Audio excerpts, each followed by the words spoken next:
नमस्ते बच्चों।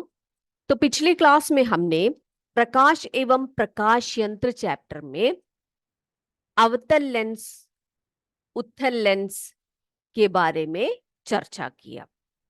आज हम प्रकाशिक यंत्र के बारे में बात करेंगे। प्रकाशिक यंत्र सूक्ष्मदर्शी एवं दूरदर्शी।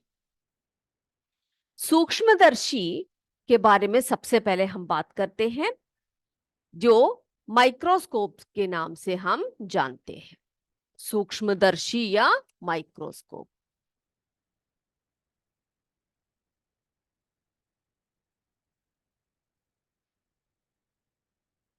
सूक्ष्मदर्शी जिसे हम माइक्रोस्कोप कहते हैं अंग्रेजी में, ठीक है। अब जो सूक्ष्मदर्शी है, ये एक ऐसा यंत्र है, ऐसा प्रकाशिक यंत्र है जिसकी सहायता से सूक्ष्म वस्तुओं को देखी जा सकती है। किसको? सूक्ष्म वस्तुओं को। सूक्ष्म वस्तुओं का हम निरीक्षण कर सकते हैं। सूक्ष्म वस्तुओं का निरीक्षण हम कर सकते हैं, ठीक है। तो सूक्ष्मदर्शी या माइक्रोस्कोप क्या है बेटा? सूक्ष्मदर्शी या माइक्रोस्कोप एक ऐसा प्रकाशिक यंत्र है जिसकी सहायता से हम सूक्ष्म वस्तुओं का निरीक्षण कर सकते हैं। अब सूक्ष्मदर्शी दो प्रकार के होते हैं। सूक्ष्मदर्शी जो है दो प्रकार के होते हैं। पहला, सरल सूक्ष्मदर्शी। सरल सूक्ष्मदर्शी जिसे हम सिंपल माइक्रोस्कोप कहते हैं। सिंपल माइक्रोस्कोप कहते हैं। और दूसरा है संयुक्त सूक्ष्मदर्शी। संयुक्त सूक्ष्मदर्शी। सूक्ष्मदर्शी। संयुक्त सूक्ष्मदर्शी जिसे हम कॉम्पाउंड माइक्रोस्कोप कहते हैं। कॉम्पाउंड माइक्रोस्कोप कहते हैं, ठीक है। अब सरल सूक्ष्मदर्शी में एक आवधर्क लेंस, जबकि संयुक्त सूक्ष्मदर्शी में दो आवधर्क लेंस लगे होते हैं, ठीक है। तो सरल में एक लेंस लगा होता है, आवधर्क लेंस लगा होता है, और संयुक्त जो सूक्ष्मदर्शी होता है या कॉम्पाउंड माइक्रोस्कोप होता है, उसमें दो आवधर्क लेंस लगे होते हैं। जरा हम आपको इनके चित्र भी जरा दिखा देते हैं अभी। सिंपल माइक्रोस्कोप और कॉम्पाउंड माइक्रोस्कोप के चित्र आपको अभी दिखाते हैं हम। ये देखिए बच्चों, स्क्रीन पे आप देख सकते हो। देखा आपने? ये देखो, यहां पर आप देख सकते हो, ये जो है ये क्या है? ये सरल सूक्ष्मदर्शी है, जिसमें आप देख सकते हो लेंस। देखो, एक आवधर्क लेंस लगा होता है, जबकि ये जो है ये कॉम्पाउंड माइक्रोस्कोप है जिसे हम संयुक्त सूक्ष्मदर्शी कहते हैं, और इसमें आप देख सकते हो कि दो आवधर्क लेंस लगे होते हैं। तो ये है इन दोनों का बेसिक या बहुत ही छोटा सा जो है एक डिफरेंस है, ठीक है। तो इतना ही जानना आपके लिए भी जरूरी है। तो सूक्ष्मदर्शी जो प्रकाशिक यंत्र है जिसकी सहायता से सूक्ष्म वस्तुओं को हम देख सकते हैं या उनका निरीक्षण कर सकते हैं। ये बात क्लियर हो गई सबको? चलिए, अब हम पढ़ेंगे दूरदर्शी के बारे में। दूरदर्शी क्या है? इसी प्रकार का एक प्रकाशिक यंत्र है दूरदर्शी। दूरदर्शी।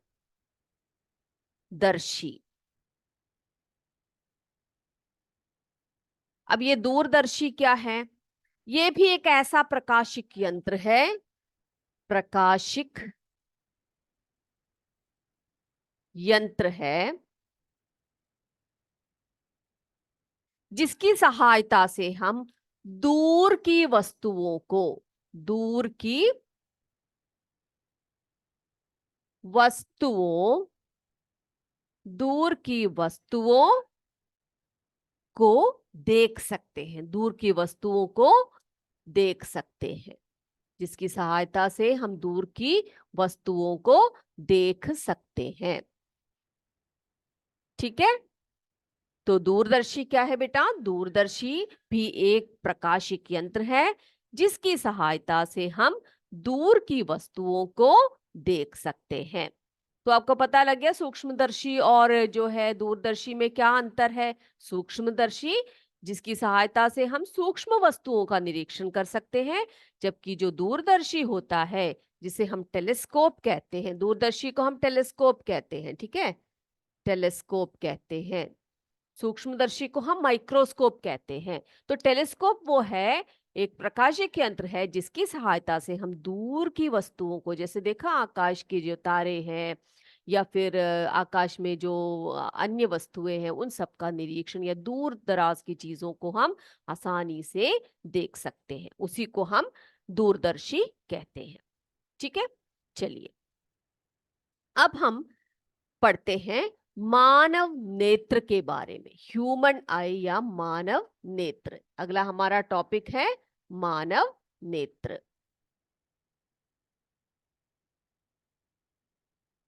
मानव नेत्र।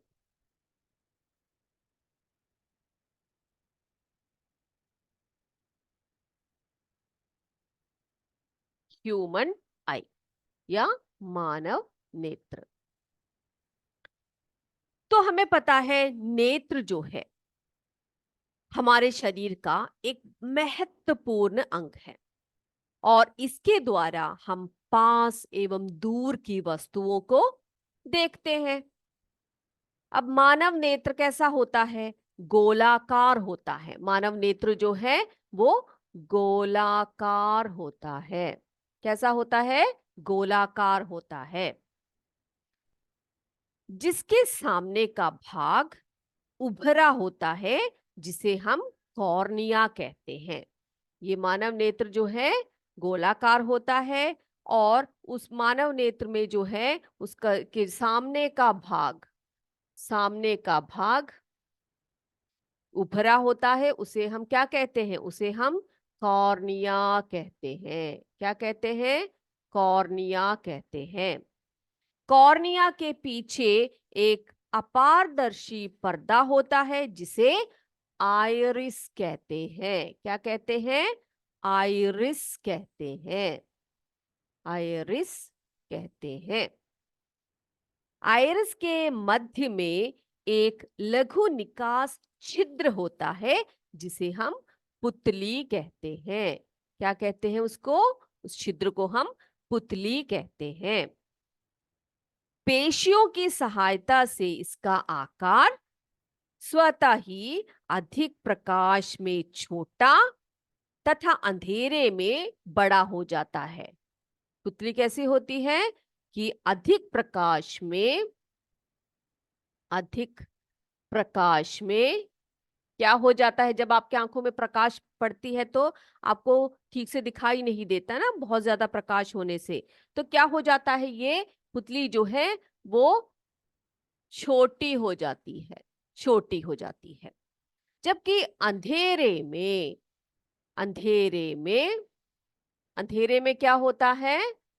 पुतली की आकृति या आकार बड़ा हो जाता है, बड़ा हो जाता है। ठीक है, इसके ठीक पीछे यानी कि पुतली के ठीक पीछे उत्तल लेंस की आकृति की एक संरचना होती है जिसे नेत्र लेंस कहते हैं। क्या कहते हैं? नेत्र लेंस कहते हैं। पुतली के पीछे, पुतली के पीछे क्या होता है? एक उत्तल लेंस की आकृति की एक संरचना होती है जिसे हम नेत्र लेंस कहते हैं। मानव नेत्र में सबसे अंदर एक पारदर्शी झिल्ली होती है जिसे रेटिना कहते हैं। क्या कहते हैं उसको? हम रेटिना कहते हैं। एक पारदर्शी झिल्ली होती है जिसे रेटिना कहते हैं। अब रेटिना के रेटिना के लगभग बीच में एक स्थान होता है जिसे पीत बिंदु कहते हैं। पीत बिंदु, पीत बिंदु कहते हैं। तो पीत बिंदु क्या है? पीत बिंदु रेटिना के लगभग बीच में एक स्थान होता है जिसे पीत बिंदु कहते हैं, और पीत बिंदु पर बना प्रतिबिंब स्पष्ट दिखाई देता है। पीत बिंदु पर जो प्रतिबिंब बनता है वो स्पष्ट दिखाई देता है। ठीक है। तो किसी वस्तु से चलने वाली प्रकाश किरणें कॉर्निया से गुजरने के बाद नेत्र लेंस पर आपतित होती है। इससे अपवर्तित होकर रेटिना पर वस्तु का उल्टा व वास्तविक प्रतिबिंब बनता है। ठीक है। स्वस्थ आंख में से किसी वस्तु को स्पष्ट देखने के लिए न्यूनतम दूरी कितनी होती है? 25 सेंटीमीटर होती है। कितनी सेंटीमीटर होती है? 25 सेंटीमीटर। तो इसको जरा हम क्या करते हैं, इसको हम जरा चित्र के माध्यम से आपको एक और बार समझा देते हैं। ठीक है, चलिए। मानव नेत्र, ये देखो, देखा आपने, ये मानव नेत्र का आंतरिक संरचना है। चलिए हम डिटेल में इसको जरा देख लेते हैं। चलिए बेटा, तो हमने आपसे कहा, सबसे पहले हमने बात की, क्या कहा आपसे? कि हमने कहा कि मानव नेत्र गोलाकार होता है। कैसा होता है? गोलाकार होता है, जिसके सामने का भाग कैसा होता है? इसके सामने का भाग ऐसा उभरा हुआ सा होता है, जिसे हम कॉर्निया कहते हैं। क्या कहते हैं उसको? हम कॉर्निया कहते हैं। कॉर्निया के पीछे अपारदर्शी पर्दा होता है। कॉर्निया के पीछे अपारदर्शी क्या होता है? अपारदर्शी पर्दा होता है, जिसको हम आइरिस कहते हैं। ये देखो, ये है आइरिस, इसको हम आइरिस करते हैं। आइरिस के मध्य में एक लघु निकास छिद्र होता है। लघु निकास छिद्र होता है, जिसे हम पुतली कहते हैं। यहां पर आप देख सकते हो एक छिद्र बना हुआ है, ऐसा होल जैसा है, इसको हम पुतली कहते हैं। पेशियों की सहायता से, यहाँ पर पेशियां होती है पुतली के यहाँ पर दोनों साइड में, तो इन पेशियों की सहायता से क्या होता है? इसका आकार बढ़ता या घटता है। अधिक प्रकाश में ये छोटा हो जाता है और अंधेरे में बड़ा हो जाता है। इसके ठीक पीछे उत्तल लेंस की आकृति में एक संरचना होती है, जिसे हम नेत्र लेंस कहते हैं। क्या कहते हैं? इसको नेत्र लेंस कहते हैं। मानव नेत्र में सबसे अंदर एक पारदर्शी झिल्ली होती है। पारदर्शी झिल्ली होती है, जिसे हम क्या कहते हैं? रेटिना कहते हैं। रेटिना के बीच में एक स्थान होता है, जिसे पीत बिंदु कहते हैं। ये देखो रेटिना है, ये रेटिना है। रेटिना के लगभग बीच में एक स्थान होता है यहाँ पर, उसको हम क्या कहते हैं? उसे हम पीत बिंदु कहते हैं। और पीत बिंदु पर बना प्रतिबिंब स्पष्ट दिखाई देता है। तो किसी वस्तु से चलने वाले प्रकाश किरणें कॉर्निया, ये देखो, कॉर्निया से गुजरते हैं। गुजरने के बाद वे नेत्र लेंस के पास आते हैं, वहां से आपतित होती है। इससे अपवर्तित होकर ये रेटिना पर वस्तु का उल्टा एवं वास्तविक प्रतिबिंब बनाता है। कैसा बनाता? कैसा प्रतिबिंब बनाता है रेटिना पर? भूलना नहीं, उल्टा एवं वास्तविक प्रतिबिंब बनाता है। और मैंने आपसे कहा कि स्वस्थ आंखों से किसी वस्तु को स्पष्ट देखने के लिए न्यूनतम दूरी कितनी होनी चाहिए? कितनी होनी चाहिए भाई? 25 सेंटीमीटर होनी चाहिए। तो ये तो थी मानव नेत्र के बारे में थोड़ी सी जानकारी। अब हम क्या करते हैं? अब हम एक और विषय है जो मानव नेत्र से संबंधित है, जो है दृष्टि दोष। डिफेक्ट्स ऑफ विजन, यानी कि कई लोगों में होता है कि आंखें ठीक से दिखाई नहीं देती या देखने में कोई प्रॉब्लम है। तो ये सब प्रॉब्लम्स कैसे होते हैं, क्या होते हैं, ये जरा आज हम पढ़ते हैं।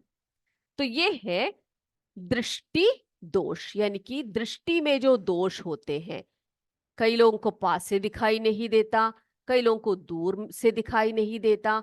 तो इस तरह बहुत सारे दोष होते हैं दृष्टि के, आंखों के प्रॉब्लम्स होते हैं।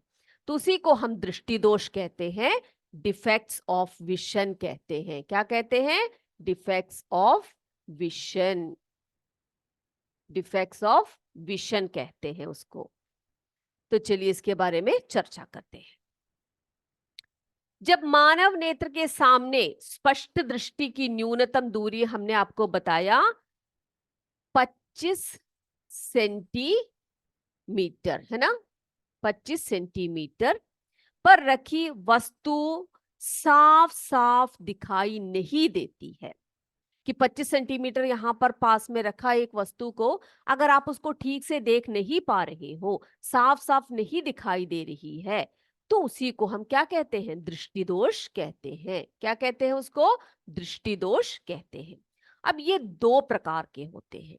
ये दृष्टि दोष जो है वो दो प्रकार के होते हैं। वे कौन कौन से होते हैं?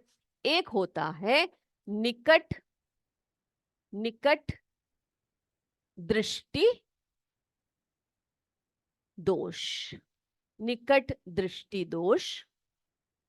दूसरा है दूर दृष्टि दोष, दूर दृष्टि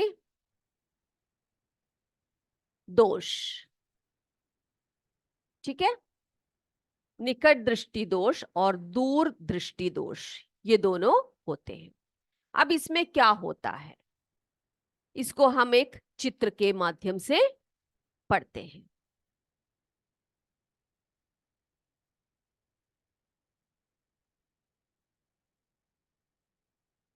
चलिए, तो हम चित्र के माध्यम से इसको पढ़ेंगे। दूर दृष्टि दोष और निकट दृष्टि दोष।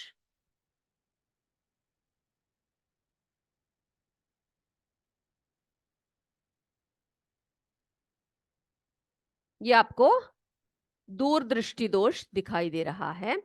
तो सबसे पहले इसी से हम लोग स्टार्ट कर देते हैं। कुछ व्यक्ति जो होते हैं, कुछ व्यक्तियों में जो उनके नेत्र होते हैं, नेत्रों की वक्रता कम होती है। कुछ व्यक्तियों में नेत्रों की वक्रता कम होती है। उसके कारण क्या होता है? फोकस दूरी जो है बढ़ जाती है। क्या बढ़ जाती है? फोकस दूरी बढ़ जाती है।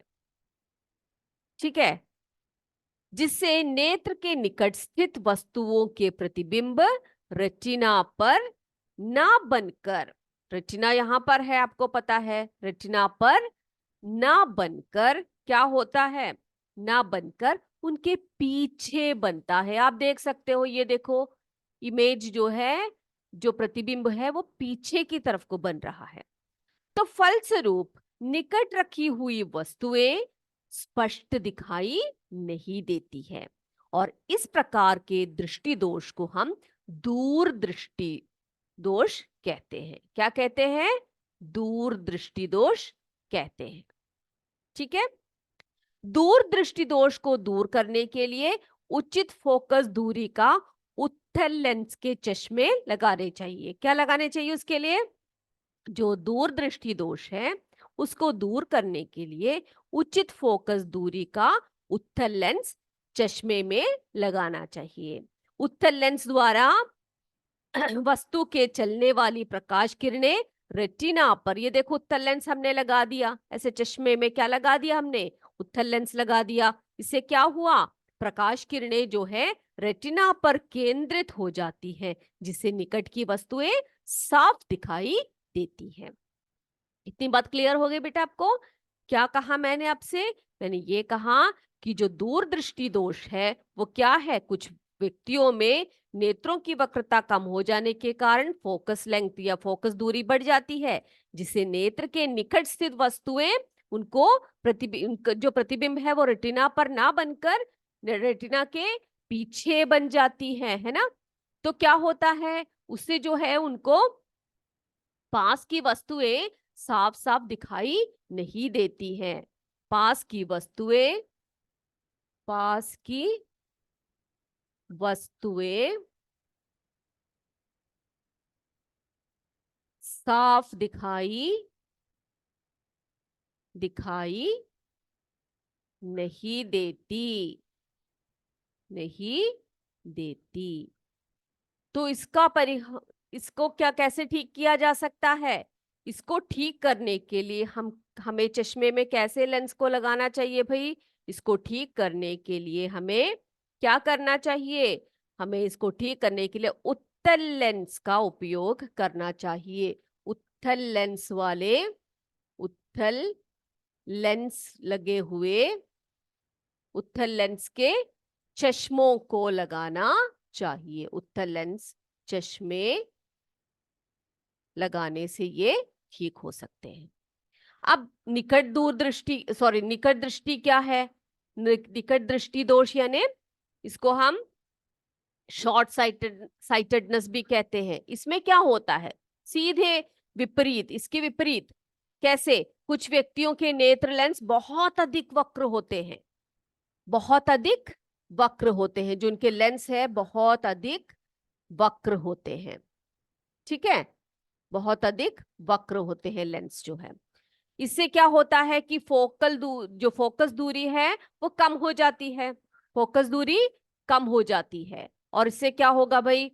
फोकस दूरी कम हो जाएगी तो क्या होगा? ऐसी दिशा में दूर स्थित वस्तुएं, दूर की वस्तुएं, दूर की वस्तुएं साफ दिखाई नहीं देती है ना, साफ दिखाई नहीं देती है। और दूर स्थित वस्तुओं का जो प्रतिबिंब है रेटिना पर ना बनकर उसके पहले ही बन जाता है। जैसे कि हमने कहा कि दूर दृष्टि दोष में जो प्रतिबिंब है वो रेटिना के पीछे जाकर बनता है, और इसमें क्या होता है कि रेटिना पर जो होता है वो बहुत आगे की तरफ बन जाता है। ठीक है, रेटिना पर ना पड़कर क्या हो जाता है? रेटिना के आगे की तरफ को जो है प्रतिबिंब बन जाता है। ठीक है, प्रतिबिंब जो है वो बन जाता है, जिससे क्या होता है? दूर स्थित वस्तुएं साफ दिखाई नहीं देती है, दूर स्थित वस्तुएं साफ दिखाई नहीं देती हैं। और निकट दृष्टि दोष को दूर करने के लिए चश्मे में उचित फोकस दूरी का अवतल लेंस का प्रयोग करना चाहिए। कौन से लेंस का प्रयोग करना चाहिए? अवतल लेंस का प्रयोग करना चाहिए। ये है इसका। इससे क्या होगा? इससे जो व्यक्ति है वो दूर की वस्तुओं को आराम से देख पाएंगे। ठीक है, तो ये बात क्लियर हो गई कि निकट दृष्टि दोष क्या है और दूर दृष्टि दोष क्या है, और उसको ठीक करने के लिए कौन कौन से लेंसों का प्रयोग करना चाहिए। ये तो आपको समझ में आ गया होगा। अब हम पढ़ेंगे फोटोग्राफिक कैमरा, और हमारे जो नेत्र हैं उनमें उनकी तुलना हम करते हैं। ठीक है, आपको पता है बेटा फोटोग्राफिक कैमरा जो होता है वो एक ऐसा उपकरण है जिसकी सहायता से किसी वस्तु या व्यक्ति की स्थायी प्रतिबिंब फोटोग्राफिक प्लेट या फिल्म पर प्राप्त किया जा सकता है। फोटोग्राफिक कैमरे में उत्तल लेंस का प्रयोग किया जाता है। ठीक है, और आजकल आपको पता है कि आजकल इतनी तकनीक जो है विकसित हो चुकी है कि क्या बोलते हैं, बहुत सारे डिजिटल कैमरा और फोटोग्राफिक जो फिल्में हैं वो उसके स्थानों पर इलेक्ट्रॉनिक तकनीक जो है आ गई है। बहुत सारे अच्छे अच्छे तकनीक वाले कैमरा सब आ गए हैं। तो फोटोग्राफिक कैमरा और मानव नेत्र की हम तुलना करने वाले हैं हम लोग अभी। मानव नेत्र, मानव नेत्र तथा कैमरा। तो मानव नेत्र के बारे में तो अभी अच्छे से पढ़ लिया आपने। और कैमरा के बारे में क्या बताया मैंने आपको? ये एक ऐसा उपकरण है जिसकी सहायता से किसी वस्तु या व्यक्ति का स्थायी प्रतिबिंब फोटोग्राफिक प्लेट या फिल्म पर प्राप्त किया जा सकता है। और इसमें उत्तल लेंस का प्रयोग होता है। इसमें कौन से लेंस का प्रयोग होता है? उत्तल लेंस का प्रयोग होता है। और अभी हम क्या करने वाले हैं? मानव नेत्र तथा कैमरे के बीच में एक तुलना करने वाले हैं कि कैसे कैसे इन दोनों में डिफरेंस आता है। चलिए देख लेते हैं।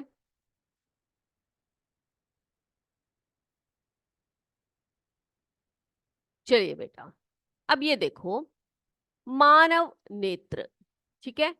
मानव नेत्र में वस्तुओं को देखने के लिए एक क्रिस्टलाइन उत्तल लेंस होता है, ठीक है। कैमरे में भी वस्तुओं का चित्र खींचने के लिए एक उत्तल लेंस लगा होता है। चलो ठीक है। दूसरा देखो, मानव नेत्र में प्रकाश पुतलियों से होकर प्रवेश करता है। मानव नेत्र में प्रकाश पुतलियों से होकर प्रवेश करता है। कैमरे में स्वचालित होकर प्रवेश करता है प्रकाश, है ना। कैसे? मानव नेत्र में पुतलियों से प्रवेश होता है, कैमरे में स्वचालित होकर प्रकाश जो है अंदर प्रवेश करता है। तीसरा, आवश्यकता अनुसार प्रकाश नेत्र में भेजने के लिए आइरिस की सहायता से पुतलियों को फैलाया या सिकोड़ा जाता है ना। आपको मैंने बताया था कि आइरिस की सहायता से पुतलियां, जब बहुत बुरी तरह से प्रकाश होता है तो वो सिकुड़ जाती हैं, और जब अंधेरा होता है तो फैल जाता है। अब यहां देखो, कैमरे में डायफ्राम से में बने छिद्र के द्वारक को आवश्यकता अनुसार छोटा या बड़ा किया जा सकता है। तो कैमरे में भी एक ऐसा तकनीक लगा हुआ है, डायाफ्राम करके। तो इससे बने छिद्र के द्वारक को आवश्यकता अनुसार छोटा या बड़ा किया जा सकता है। चलिए, अब चौथा डिफरेंस क्या है? चौथा अंतर क्या है? नेत्र, हम लोग तुलना कर रहे हैं इसकी, ठीक है। नेत्र लेंस द्वारा किसी वस्तु का उल्टा तथा वास्तविक प्रतिबिंब रेटिना पर प्राप्त होता है। आपको मैंने बताया कि नेत्र लेंस द्वारा किसी वस्तु का उल्टा तथा वास्तविक प्रतिबिंब रेटिना पर प्राप्त होता है, जबकि कैमरे में लगे उत्तल लेंस द्वारा किसी वस्तु का वास्तविक तथा उल्टा प्रतिबिंब फोटोग्राफिक फिल्म पर प्राप्त किया जा सकता है। देखा आपने? अब देखो अगला पॉइंट, रेटिना पर बना प्रतिबिंब दृक तंत्रिकाओं, जिसे हम ऑप्टिक नर्व्स कहते हैं, द्वारा मस्तिष्क में भेजा जाता है, जिसे संसाधित करके मस्तिष्क सीधा कर देता है, ठीक है। रेटिना पर बना प्रतिबिंब दृक तंत्रिकाओं द्वारा मस्तिष्क में भेज देते हैं, जिसे संसाधित कर कर मस्तिष्क जो है सीधा कर देता है। अब यहां देखो, फोटोग्राफिक फिल्म पर प्राप्त उल्टे चित्र को फोटोग्राफिक कागज के सुग्राही तल पर रखकर सीधा कर दिया जाता है। तो दोनों में ही उल्टा इमेज आता है, लेकिन यहाँ पर मस्तिष्क सीधा कर देता है उसको। और यहाँ पर देखो क्या होता है, फोटोग्राफिक कागज के सुग्राही तल पर रखकर उसको सीधा किया जाता है। अगला पॉइंट देखो, ये देखो, पक्षमाभिको जो भिकी पेशियां होती है, पक्षमाभिकी पेशियों यानी कि जिन्हें हम सीलियरी मसल्स कहते हैं, इसके द्वारा नेत्र लेंस के फोकस दूरी में आवश्यकता अनुसार समायोजन किया जा सकता है, ताकि किसी वस्तु का प्रतिबिंब रेटिना पर प्राप्त किया जा सके। यहाँ देखो, फोटोग्राफिक फिल्म पर किसी वस्तु का स्पष्ट चित्र प्राप्त करने के लिए कैमरे के धारक में लगे पेंच द्वारा लेंस तथा फोटोग्राफिक फिल्म के बीच की दूरी को आवश्यकता अनुसार समायोजित किया जा सकता है।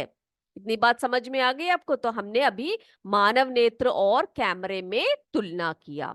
तो ये सारे पॉइंट्स अभी आप अच्छी तरह से याद रखिए 6 पॉइंट्स हैं हमारे पास और इन 6 पॉइंट्सों को आप अच्छी तरह से पढ़िएगा। और हाँ, अभी हम इस चैप्टर को यही समाप्त कर देते हैं। तो आज हमने बहुत कुछ बातें सीखी। हमने आज क्या क्या पढ़ा बच्चों? आज हमने क्या पढ़ा? आज हमने प्रकाशिक यंत्रों के बारे में, जिसमें हमने सूक्ष्मदर्शी, दूरदर्शी के बारे में पढ़ा, मानव नेत्र के बारे में पढ़ा, है ना। उसके बाद हमने दृष्टि दोषों के बारे में, निकट दृष्टि दोष, दूर दृष्टि दोष के बारे में पढ़ा, और मानव नेत्र तथा कैमरे में तुलना भी हमने। तो इसी के साथ आज की कक्षा यही समाप्त करते हैं। जय विद्या शक्ति, जय हिंद, जय भारत।